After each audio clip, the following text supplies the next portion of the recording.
Okay, folks. So been a bit of a while doing a video interview. So past few guests have been sort of reluctant, which hasn't been a problem, to be honest. I don't like having my face on camera, but we've got a guest on camera today. Somebody who's good looking enough to be on Oh, camera. So okay, so for a while now, I've wanted to do an episode which was kind of explores the relationship between sort of mental illness and art and music and things like that, and whether that sort of be the art as an expression of sort of emotional distress, or as a sort of a cure for it, I guess. But it's always felt a bit tricky, because sort of, depending on who you're talking to and what sort of artist and what sort of art they do, the link can seem a little tenuous. So, for instance, I had an invitation to interview a guy who was an artist a few weeks ago, but even though he struggled with depression and found art as a way of sort of dealing with that. His art actually wasn't connected to the depression. It didn't express the depression. And so I sort of struggled to find an angle with where to go with that and not just turn it into a sort of art interview. But with today's guest, I think the link between emotional expression and artistic experience might be explicit enough to give us something a bit more sort of visceral to work with, I guess. So my guest today is Mark Hunter. Mark is a musician and photographer who spent almost 2 decades as the vocalist and one of the main songwriters for the heavy metal band Chimaira. I'm sure pronouncing thing. that right? Chimera, tomato, tomato. Yeah, a group which has sold more than 1 million albums worldwide and has debuted on the Billboard 200 chart 6 times. Mark's latest project, in collaboration with award-winning director Nick Cavalier, is a documentary film entitled Down Again, in which Mark shares his personal story about utilizing art to battle personal struggles and, in his particular case, depression and bipolar disorder. So, Mark, welcome to the podcast. Thank you for joining me. Yeah, sorry to interrupt you. Thank you very much for having me.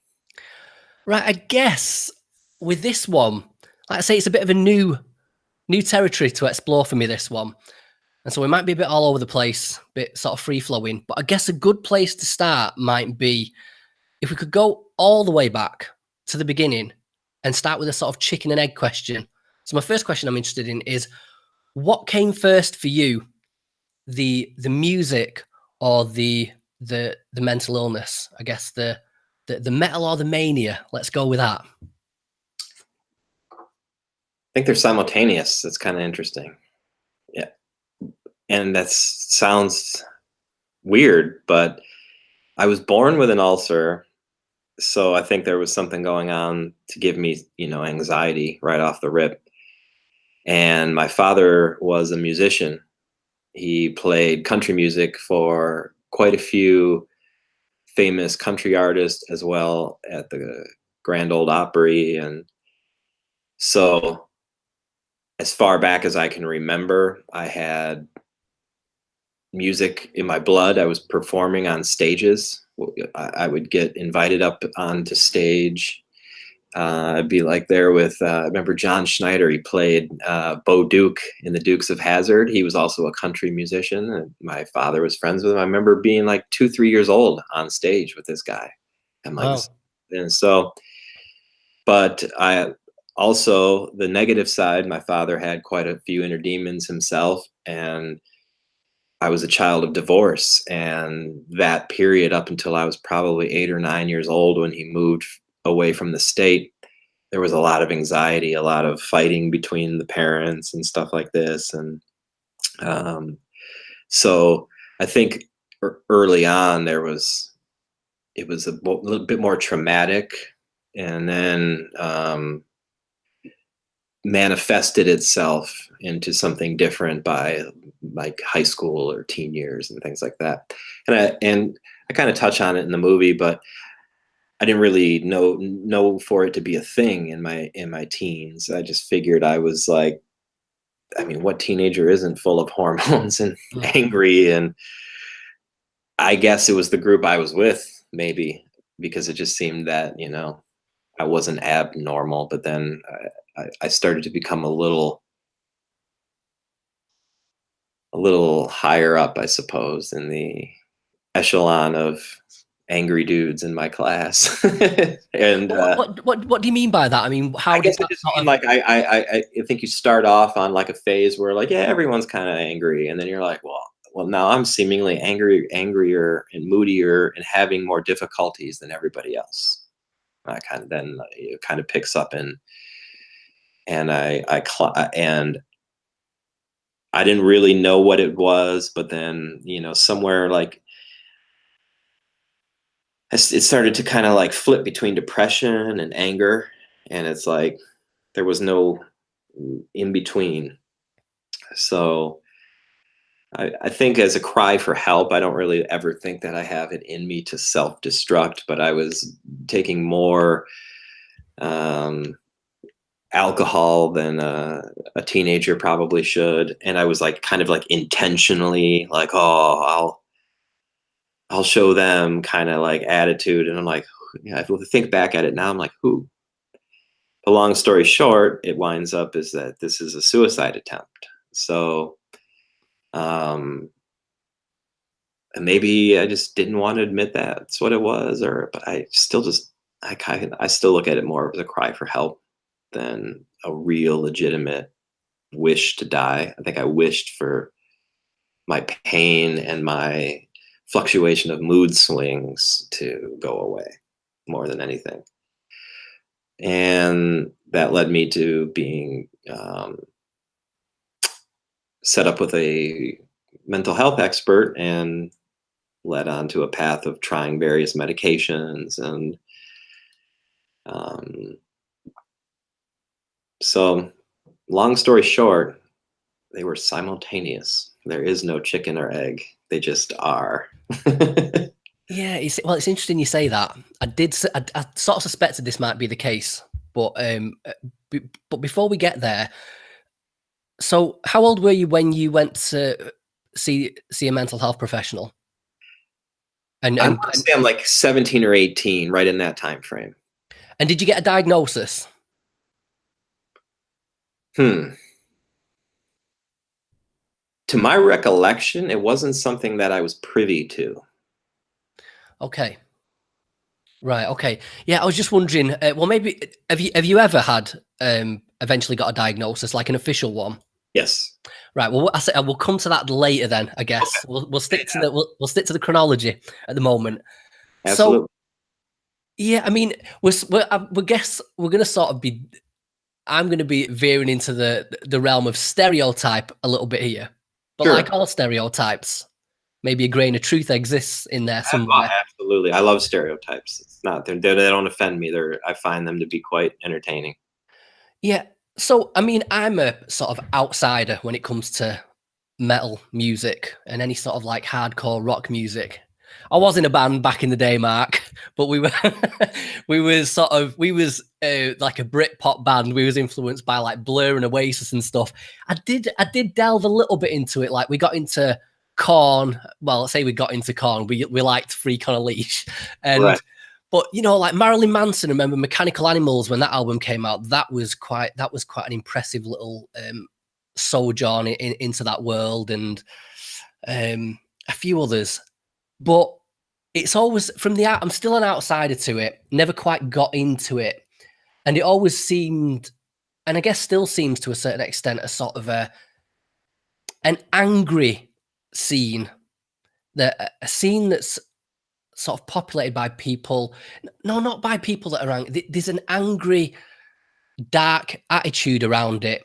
Strangely, everyone I've ever met who's into metal, really nice people. Don't quite know what that is, but yeah, so I suspect that was is that how you found? Well, I mean, you tell me. I'm interested in how you came to this kind of music during that period. I'm guessing that's what drove it. But if you could tell us how it came about and what bands you were listening to and maybe who introduced you.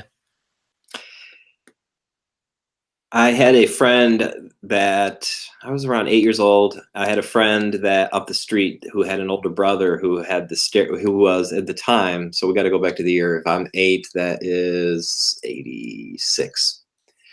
1986. So at the time, my friend's brother is the stereotypical Hesher, jean jacket, mullet, Iron Maiden back patch.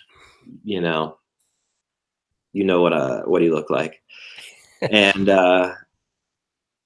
he had this fantastic collection of heavy metal tapes. It was in the cassette tapes. He had like his zipper, and there was like 32, and then like you zip it back up, flip it over, zip it up. There's like another 32. Yeah, old school.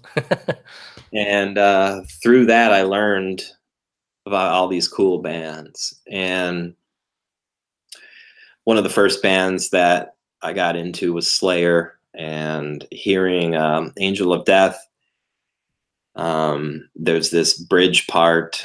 If you're not a metalhead, so I'll explain it to you. There is this in the middle of the bridge, it breaks down into a halftime feel, and it's this very sinister, classic Slayer riff, and that just activated something internally, like like I had to know more about this kind of music. It just spoke to me, inexplainable.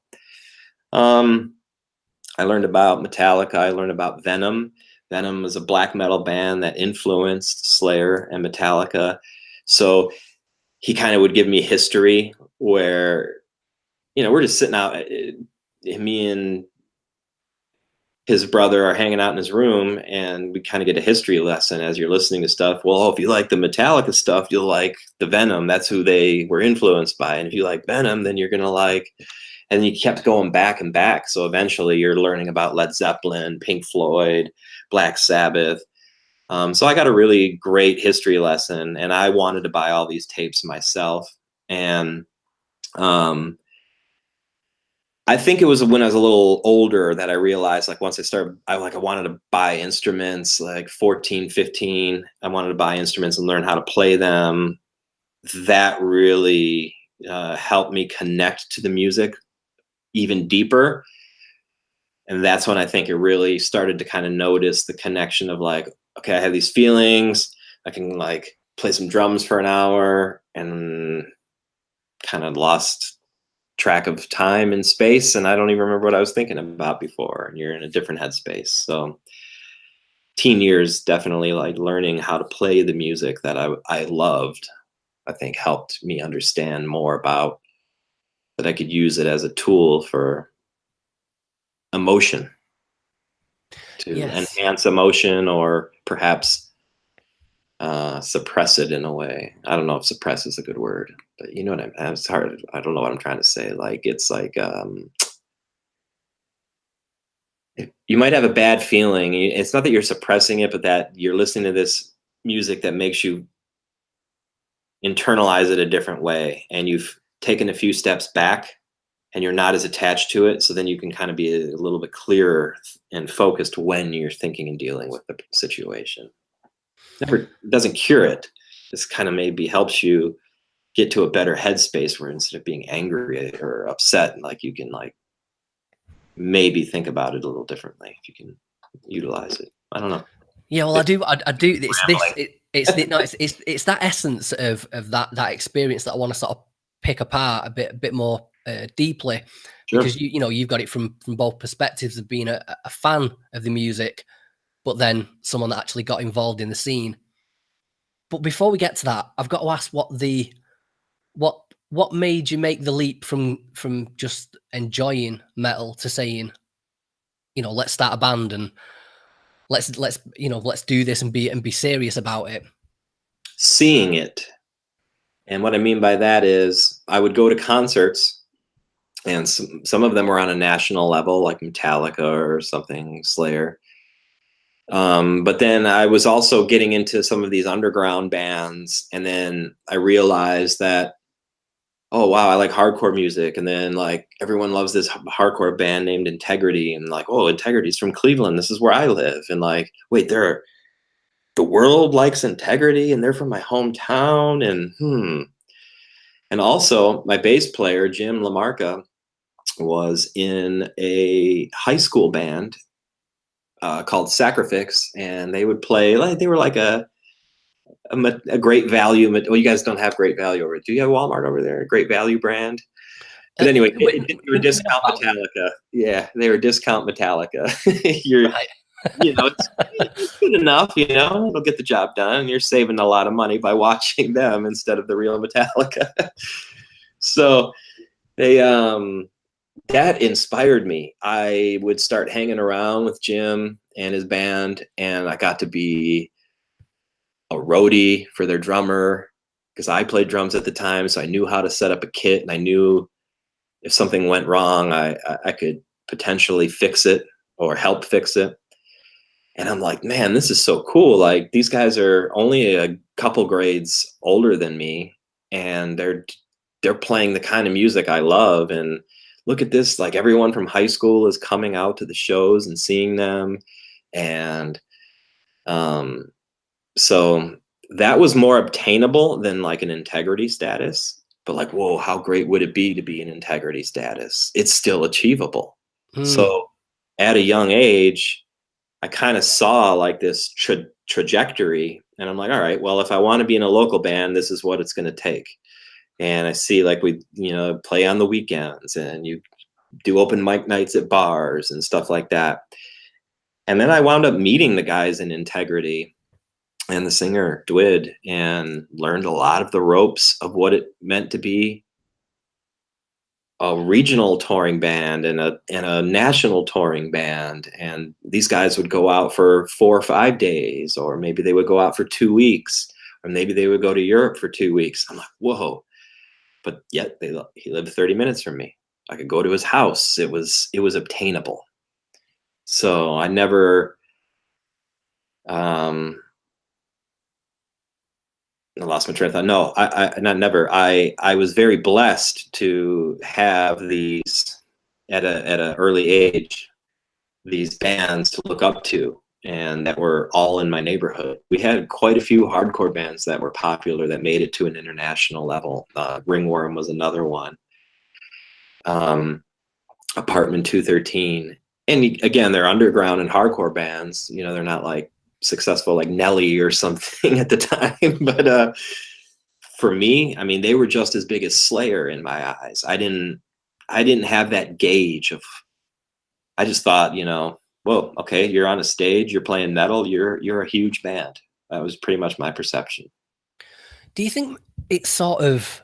I know it's become like chasing fame and that sort of thing's become sort of very vacuous nowadays, and people want to be famous for the sake of being famous. But do you think essentially that the attraction of it boiled down to, because you were talking about the status of these bands, and this idea of people coming out to see them, and I'm just wondering if anything, maybe even at the time, whether it was explicit in you realizing that you wanted to obtain status for a particular purpose, or did you just want to have a purpose and a sense of self-worth? What was that essentially?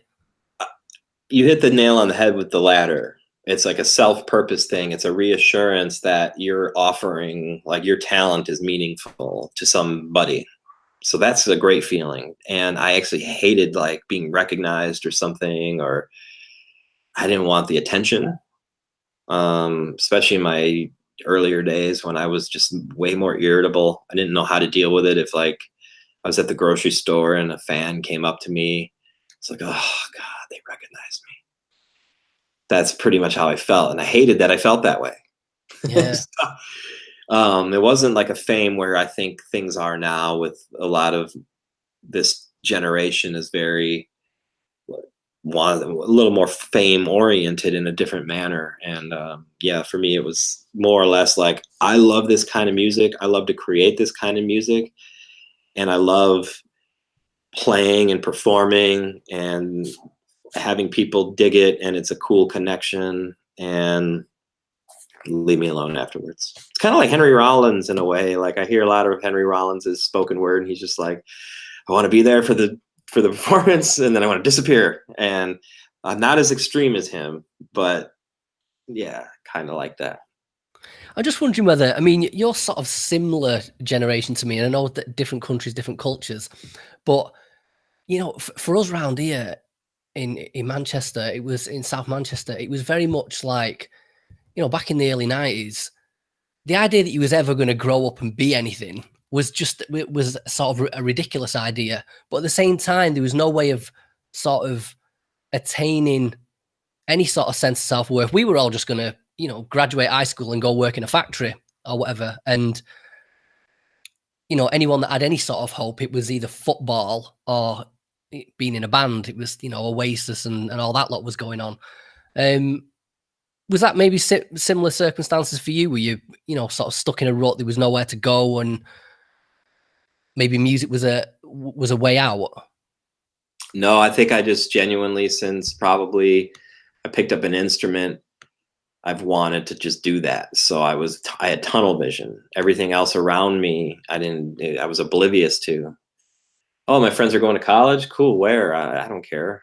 I just like, did you hear the new Suffocation record, man? Like, listen to those blast beats. Like, tunnel vision. Music, I was going to perform. Don't care what my friends are up to. It's you know what, Mark? It's quite an enviable position to be in, that, to find your purpose that early, and just to know what it is you want to do, and to be on it like that. I mean, I don't suppose many people are gifted with that. I've certainly not. I've drifted all over the bleeding place. I think that's the beauty of hypomania, though, and what I have in the form of bipolar is, like, you tend to be very grandiose and very self-assured and very like, I'm going to make it, and very confident in yourself. Well, let's stay on that a minute, because doing a little bit of research on you, and then I read about this I guess a subtype of bipolar known as hypomania, which I don't think I've ever heard of before, to be honest. So I looked up the definition of it, went to Wikipedia. Yeah, it'll do. So the definition here is hypomania, which apparently literally means under mania or less than mania. So is a mood state characterized by persistent disinhibition and elevation or euphoria. It may involve irritation, but less severely than full mania. According to DSM-5 criteria, hypomania is distinct from mania in that there is no significant functional impairment. And like you just said, then I sort of heard that definition, and I thought, that's not necessarily, by that definition, a distressing experience. You can see quite clearly and you just mentioned some of the benefits of that. But of course, there's a reason why it appears in the DSM, I guess, and why it's characterized as a mental health disorder. So just wondering if you could sort of flesh that out for us a little bit and tell us what makes being so focused and energetic a negative experience. Well, it's a great question. So let's say if you're really excited about something and you're ramped up your amps to 11, and you won the golden ticket, and you go to share it with your best friend, and they're like here on a level of energy, but you're like way up here. So them being here and not like having the same enthusiasm, and like will all of a sudden shift me way down. Like, I don't even care that I want it anymore. So there's like this weird, the highs are high, and then when you get hit with the lows, they're pretty somewhat nonsensical, and it takes a while to get out of it. It's like a severe blow. It's bizarre. So another problem is completing a project. We had a reunion show late last year. It took a year and a half of planning, from making the show happen, reuniting with the bandmates, rekindling friendships, organizing flights, you name it. There's a lot of T's to cross and I's to dot. And there was a tremendous amount of energy put into it, focus, playing guitar a couple hours a day, practicing vocals, everything that it takes, right? And show's over. Now what? You just spent a year and a half doing something, and then now that sense of purpose is for that task is now gone.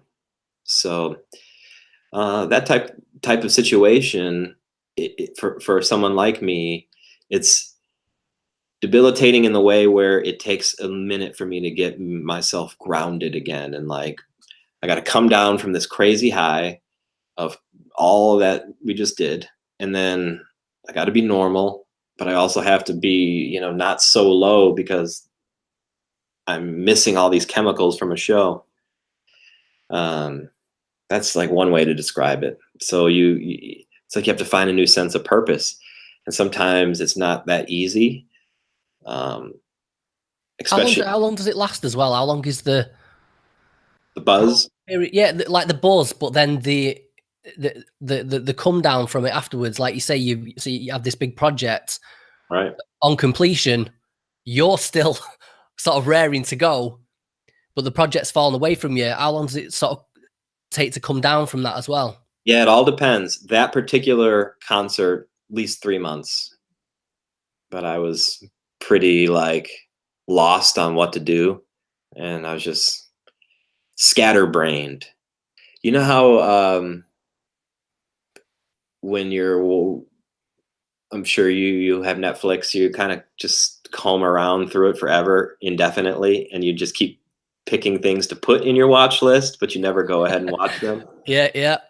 That's me for 3 months in my brain. Like, okay, here's what I'm going to do. I'm going to redo my website. And then like I go sit down and do my website. I'm like, I don't really feel like doing my website. Maybe I should practice photography. And then you go find the I don't feel like doing that. You know what I really feel like doing is just laying in bed.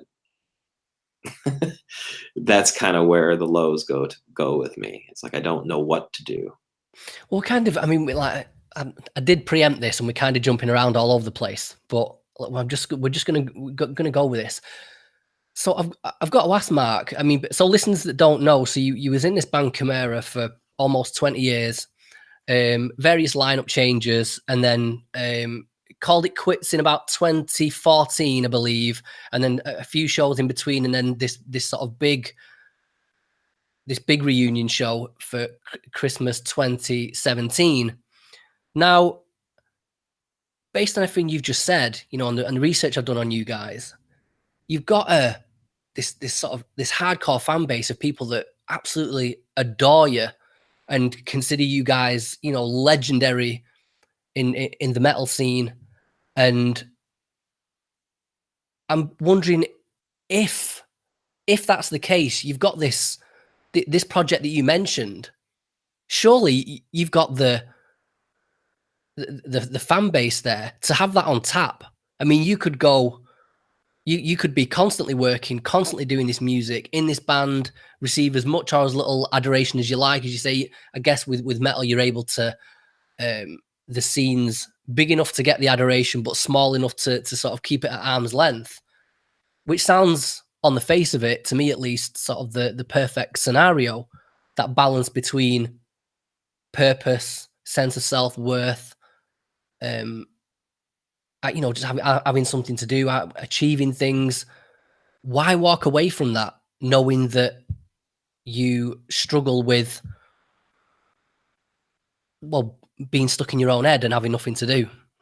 Mm-hmm. I think that having the second time the band fell apart. So for those people that aren't familiar with the backstory, the original lineup deteriorated over a couple of years, and I was the sole remaining member. And instead of giving up, I formed a new lineup, and we ventured on for about a year and a half, maybe 2 years. I can't remember. But when that ended, I was like, I'm not going for round 3. I didn't have anybody I didn't have any desire to move forward. I was already feeling while I was in the second lineup that I was a little bit of a fish out of water, because I had spent all of Chimaira's history with pretty much those same 5 guys. And now I had a different set of 5 guys, and it just, while I love those guys, it's not the same.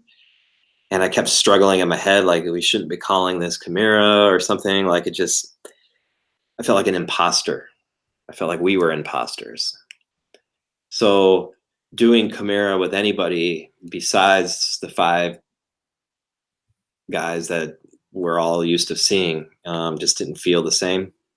And I didn't think it was possible to rekindle those friendships. So it took 7 years basically to get us on the stage again. And now that we've played, we're in a much better place as friends, and we can text each other memes or laugh, whatever now. But playing is a little more sacred and not something anyone wants to do as a full-time gig, because that full-time gig for us is pretty heartbreaking and pretty stressful memories. Yeah, sure, we played some great tours and kicked ass and all those accolades that you mentioned in the very start. I mean, all that's great, but there's also a lot of damaged memories too, that just no one wants to do that. Not only that, but everyone's moved on, like, and has different lives and careers. Our keyboard player Chris has a phenomenal career. He works with one of the top fitness industry experts in the world. He's not itching to go jump in a van and make no money. So it's not that there's no desire. It's just not feasible and or possible to do in the same regard that it once was. Hey, can't I go out and make solo music? Sure. It's not really going to sound too far off the beaten path, though, of what everyone's familiar with. So then I'll probably start struggling with, well, why not just call it Chimaira? Well, you need the other guys. You have to have Rob Arnold in this. That's the stuff that goes on. So maybe I'm my own worst enemy, or maybe I just don't want to be one of those guys that puts out a solo album that has nothing to do with my genre. Like, I'm not opening up a French bistro in the middle of Kansas. It's just not going to work. I was wondering whether maybe it had anything to do with, like, say you guys went for nearly 2 decades, and do you think maybe any of it has to do with just sort of growing up and changing as a person? People have kids. I mean, that's a huge difference from when we were 25 and on tour with Slipknot or something. Nobody has kids at home. Nobody has serious relationships at home at that time. Nobody has responsibility. Nobody has a home. Nothing. So we can tour indefinitely and not have a care in the world. In fact, downtime sucks. But now when you're 35, it's not the same mentality. It's like, we better make enough money in 2 weeks because I want to have these 4 weeks to do this, blah, blah, blah. Makes it just a touch more difficult. So you mentioned early on, this was what you achieved was the goal. You know, when you first set out, you were just hoping to be this local band and maybe get a bit of status and have something to do. But you turned into one of the biggest bands on the scene and achieved all these things, and adoring fans, millions of record sales. And I'm just wondering whether, you know, was it all it was, looking back on it now, was it all it was cracked up to be? Did the experience in hindsight live up to what the younger you hoped it was going to be? Absolutely. I remember just specific times, touring with Slayer for the first time, me and Jim, a bass player, standing there laughing hysterically while we watched them sound check. And we were laughing because he looked at me and he goes, "What the hell are we doing here?" I'm like, "I don't know. How did we get here?" You know, we're just like, that's Slayer right there. These are our gods. These are the guys we had posters up. This is what we've been listening to and doing since I met you in 1988, and here we are in 2001.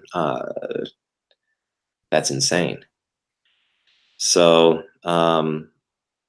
absolutely. I mean, there's just sharing those moments and sharing like, I don't always want to revert back to Slayer, but again, I remember standing on stage 10 years later in France with the guys from Mastodon, and we were just playing air guitar and drunk, going crazy to Slayer. And I'm like, this is so awesome. And we were just making jokes like we could be roofers right now.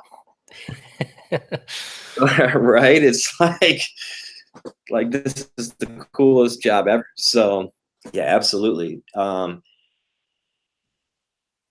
There are just a bunch of things you don't see or didn't know about that kind of like, oh, I didn't realize it was going to be like that, where it'll bring you down. Where I posted a meme on my Facebook the other day, and it said, oh yeah, you go on tour, you must see so many cool things. And it was a collage of an empty wallet, a gas station, a snowy road, and a Walmart. Yeah. So yeah, you didn't realize it was going to be very boring at times, and you would watch. I'd bring like 50 DVDs on tour and cycle through them back in the day before we had Netflix, and I'm just like, man, you're just trying to kill time. So no, I didn't know it was going to be as boring, a lot of it, but was it worth it? Absolutely. I have so many cool stories. Got to see so many cool things besides Walmart parking lots. And my biggest takeaway from it is meeting people all over the world. Like, you live in a box or a bubble if you don't travel. And having that understanding of a deeper human connection than most people in my neighborhood is pretty special. It's pretty valuable too, because I can work with different races and creeds and cultures, and I kind of have I'm not a newbie going in. If I go into a situation where it's Japanese people, I'm like, okay, I've been to Japan. I know quite a few of the taboos of what not to do and what to do, or what are the good things to do. So I feel like lucky that I had that experience where you can kind of see some people like they don't know that stuff. Like, they might go and inadvertently offend somebody without even knowing it. Looking at it from a slightly different perspective, though, did doing the music have because talk about music having an artistry having this sort of therapeutic effect.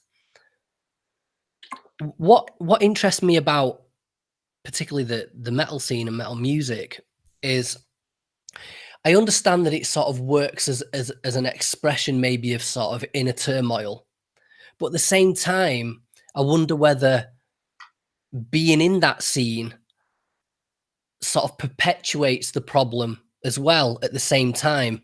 So just to, I guess, expand on that a little bit. So Mhm.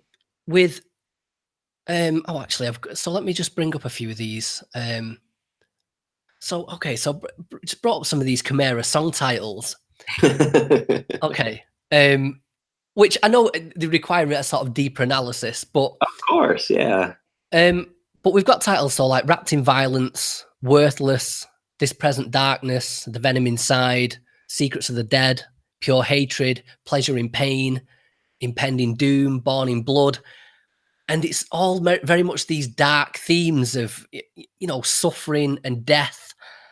And I'm wondering whether how much of that, Mark, like because you're laughing now, how much of that comes from it is a real representation of inner emotion, and how much of it is sort of theatrical? Sure. Great question. I think, to be fair and real candid, I would say it's a 70-30. 70% turmoil, 30% I love horror movies, and I'm singing about that. Right. Right. So Secrets of the Dead, I think, well, I saw that title. I think it's a TV show title. It's nothing special. I'm sorry to some fan that I just bummed their heart out. But Yeah, there was like a TV show like Seekers of the Dead. That sounds metal as fuck. I'm putting that's a great song title. Like, but Venom Inside, very personal. Like I'm literally like commenting on how like negative I feel and how it's like almost addicting and I can't get rid of it. And so it's very personal and very, very dark and very expressive of what I am going through, I guess, in an inner turmoil. So yeah, it all just depends on the song which you might be referring to. But I think if you were to give a blanket, yeah, 70-30 is probably pretty fair. And but why is it that those are sort of the gravitational center of that sort of music? I guess You because if you're screaming like angrily, like I just planted flowers, my garden looks great. I don't know. Yeah, well, I mean, I sort of mean more broadly in that, you know, this isn't just you sitting down to write these songs. Right. You've got an audience, and a big audience as well. And this sort of brings us back, I guess, to this idea of stereotypes and whether, you know, is that what this sort of music is? Is it a community of people that can relate to this music because they this community of people in particular understand this experience, maybe more so than other people that just wouldn't get it. Yeah. And again, I would put that at 70-30. So I think of it like, and I'm not trying to put it up against it, but just compare it to religion. You're not going to walk into a church and they're going to have, a stripper up on the podium playing 50 Cent. Why? Because when you go into a church, you expect to hear church music. You expect to see. So yeah, I think you're right in that aspect. There is a scene. There is a large mass of people that like this style of music, that understand the deeper spiritual meaning. They want to come to the concert. They want to experience it together. And then there's the person. Some people are just appreciative of the music, and I think that's way. You go back to classical music. Like I think they've done studies where heavy metal fans are the same fans today as like classical music fans would have been. So your Mozart and Beethoven fans back in the day that would go to some of those big ordeal. You have these aristocrat scientific chemists and doctors that are heavy metal fans. And I think that while, yeah, they like the dark stuff too, I think that is also stemming from this deep appreciation of the sophistication of the music. And it's not easy to play. And there's a very skilled guitar player is doing things like, like if you get a virtuoso on the guitar, that's like having a virtuoso like Mozart or Beethoven back in the day on piano. And you have these, quote unquote rock stars. So I think it's a combination of just an appreciation for a specific type of skill set that not everybody understands, and then a deeper appreciation for a different type of experience that a lot of people go through, but maybe not as much as your average metalhead. Given sort of the benefit of hindsight now, what would your analysis be of it from the perspective of it may be, as well as being an expression of your emotional experience, that it maybe perpetuates it? But I can't help but suspect that, with say you're a painter or whatever, and you're fucking pissed off, and so you get the paintbrush out, and maybe you do some sort of Jackson Pollock thing where you just fucking smashing the canvas up and throwing paint at it, and then it's out of you, and it's become sort of disembodied, and it's there and it exists on the canvas. And you could argue the same with music, I guess. Absolutely. Yeah. But at the same time, Mark, with that painting just sits on the wall then. Whereas with the music, and say when you're out gigging, you're going out on stage and recreating the maybe even bringing back up the traumatic memories that fueled these songs. Absolutely. You're bringing up those emotions over and over and over. And, you know, language does you know, have a massive effect on us. And when we're, you know, you're saying these words that are representative of these sort of negative experiences, and being around people that relate to it.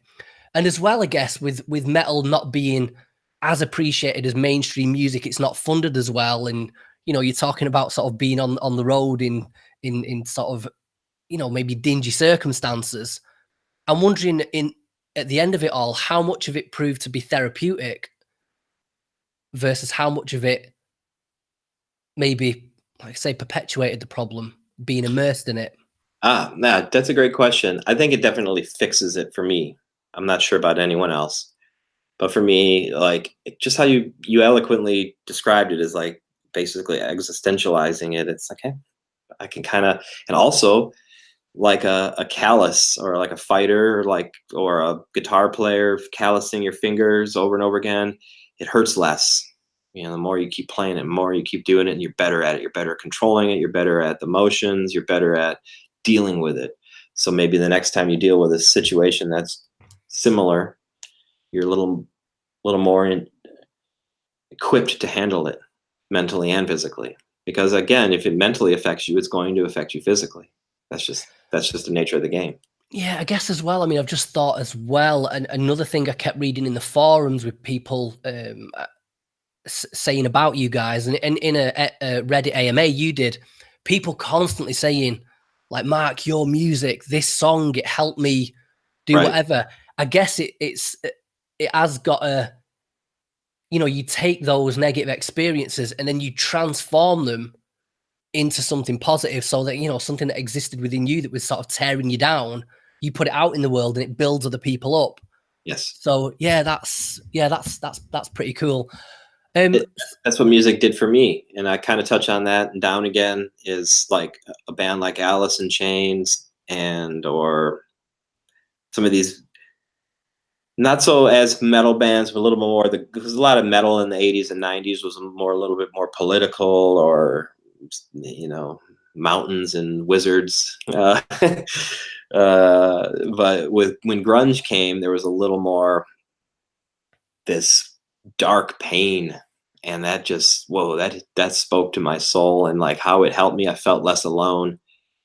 So as a lyricist, I felt that was my duty. I have to speak. I have to get things out of my chest and off my chest and out of my head, and I need to put them in a way that's relatable. But and you also try to craft it so it's poetic, and the cadence is cool, but you also need to be on a level that, like, someone in a foreign country that doesn't speak English, it's not so hard for them to dissect. It's not like Carcass releasing necroticism, descanting the insalubrious. I hate everyone. There's a huge difference there on a cultural global level on how I'm trying to connect. And I want the people to scream that and, you know, feel it. I don't want them to necessarily mean it, because I don't mean it, but it's more or less like, just get it out of your system in a positive way. Like, I picture a guy in a traffic jam singing that song, and like, maybe he's not going to have road rage because he's getting it out that way, instead of driving really fast and cursing everybody out next to him. That's my girlfriend. She needs to listen to my band more. Right. Okay. So you kind of just said it then, Mark, when you were saying that this idea of having people sort of physically express this appreciation of music. You want people to scream the words back at you, and the, you know, the guy to let his rage out in the car as he's listening to the music. And for you personally as a singer, being up there head banging. It's a very physical way of expressing yourself artistically. So why the shift to photography? Because that just Yeah, seems completely out of left field compared totally to. is. It is and it isn't. If you knew me, it would make a perfect sense. I'm a huge movie geek, movie buff, and what attracts me the most to film is the imagery. I love films that have minimal dialogue, something like 2001, Space Odyssey, or maybe There Will Be Blood, Valhalla Rising. These movies that are just stunningly gorgeous, cinematic, and just immerse you in and tell you a deep story. And um, I just love that stuff. Like that just gets me going. And I'm more of a movie geek than I ever am a music person. I don't know music stats like I know movie stats. So we were shorthanded making a documentary. We had 3 cameras, 2 camera guys. I'm like, they're not filming me right now. I'll help out. And they asked me to take a few pictures, and I just started getting really positive feedback. The band guys were like, "Whoa, those are really awesome." The director was like, "Hey, you kind of got a natural eye for this." Suggested I buy his camera. So I bought it, and it sat in my closet for 2 years because I had really no interest in it. But I was like, well, that's pretty cool. But oddly enough, it was Instagram. Like that app came out, and I'm like, well, this is kind of cool. It's like forcing you to make a decent composition. And then I wanted the pictures to look better. And then I'm like, well, wait a minute. I have this DSLR I bought. Why is it sitting in the closet? I should actually learn how to use it. And so I started learning how to use it, and I realized how incredibly fascinating it was on multiple levels, and including therapeutic. You can go and take a hike for 2 hours, and next thing you know, you're in this amazing nature landscape, and you're taking photographs of it. And you always have it. You can come home and stare at it much longer than you ever could in real life. And so I guess I like that. And then when the band was over, it was like, well, I'm young enough to make a dumb move. And when I say a dumb move, is means I'm young enough to take a gamble on my life and not go get a real job. So I'm gonna go for it. I was like 37 probably. I mean, that's probably not young enough, but I'm hypomanic. So to me, it makes sense. Let's go for it. And there's no logic when you're like me. So yeah, I just went for it, and I just kept getting positive feedback, and I kept just immersing myself in the world. And I love it. It's like I can be very prolific. I have 100, maybe a little over 100 published songs. I have 150,000 photos I've taken in the past 4 years, and so it's just a different ballgame. If I make a rap song, a metalhead's gonna decapitate me. But if I take a picture of a flower, the metalhead will be like, "Yeah, man, that flower looks badass, man. That's tough." So I think the metalheads are more forgiving on the photography if you take a pretty picture. And I'm anonymous. And people that like my photography, I didn't utilize the Chimaira fan base in the beginning. I'm only doing that now. And I wanted people to genuinely that were paying me. They're paying me because they find value in the service and the work. I wonder, Mark, whether it was so. When I was looking at your Instagram feed, you are now in a completely different medium, gone from audio to visual medium, and you're taking pictures of nature and of your girlfriend, your wife, your pet, landscapes, architecture, Sure. and almost trying to find beauty in the world Yes. and immerse yourself in that. And I'm just wondering do you think that's maybe the music sort of did its job, that it's not just that you've grown up, gotten older and maybe mellowed, that maybe the music was therapeutic enough that I don't want to put words into your mouth, but maybe move away from the darkness and into things that are a bit more positive, I guess. Absolutely. There is that. And I did feel like on our album, The Age of Hell, like I felt like I peaked lyrically, and I was struggling to find things to say on Crown of Phantoms, our final album. I think now I wouldn't have a difficult time. I've walked away from it for a long enough time that if I were to write something new, but a big part of it was feeling like I kind of said everything I needed to say, and at that time, and it. You're right about wanting to capture the beauty in things, and versus like with music, I'm always having to capture the darkest of things. So this would be the yin to my yang, if you will. Two final questions. One quick one first would be: Are you better now? I don't necessarily mean fixed or cured, but are you better than you were? Absolutely, 180 from where I was in my 20s and 30s. Okay. Fixed, no. Better, yes. And final question. So, if you know the famous Tennessee Williams quote, where he said, if I got rid of my demons, I'd lose my angels. A lot of people in mental health sort of talk about that. I can relate to that.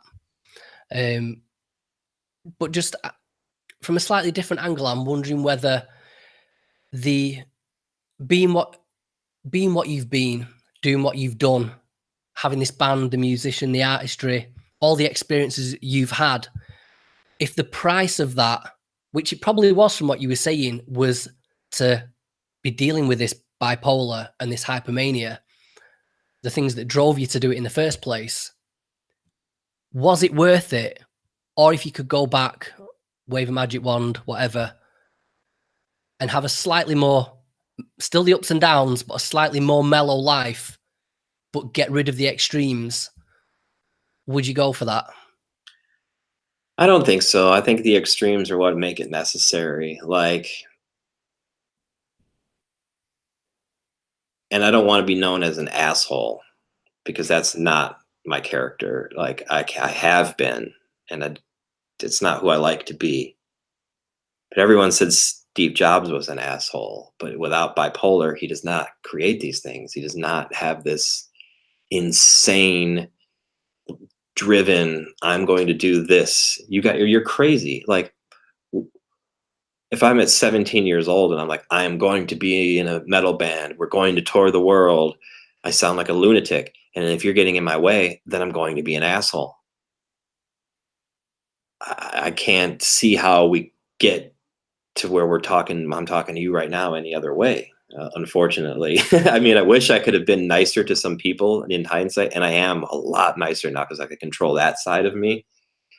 But I still get ramped up and have grandiose ideas, and I have to have those because then I'm working at a factory, or whatever. If, like you said in the beginning, like I see that's here. That's what my friends do. There's nothing wrong with that. I don't know that my mind works for that. I feel like it would shut down. Like, I'm so ramped up that I feel like it would force me to shut down. I don't know. I don't know. That scares me. So I prefer to be manic. Okay, Mark. Well, I know I've got to let you go. Time sensitive. But if They're you late, so but go ahead. Yeah, I appreciate they're running 3 minutes late, but such life. Yeah. So if you could just tell the viewers, the listeners, a little bit about this documentary and that goes, I guess, a little deeper than we've gone today in various aspects, where they can go see that and maybe any other links where they can check you out, your work, your photography, anything like that. So feel free to plug away. Yes, sir. So yeah, where to go would be downagainfilm.com.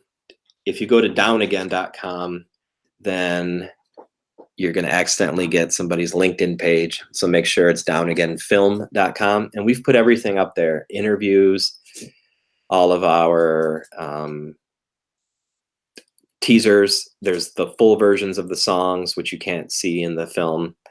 And of course, a link to the movie itself, which is free. And it's on YouTube and Vimeo. And yeah, everything's right there. Every interview we've done, behind the scenes photos, stills, everything like that, downagainfilm.com. And you can get to me personally through there as well. And Nick, the director. Your Instagram? My Instagram, what is it these days? Mark Hunter Photo. Okay. As always, I will include links to everywhere you need to go in the show notes. And in the meantime, Mark Hunter, thank you very much. Thank you very much. Appreciate your time.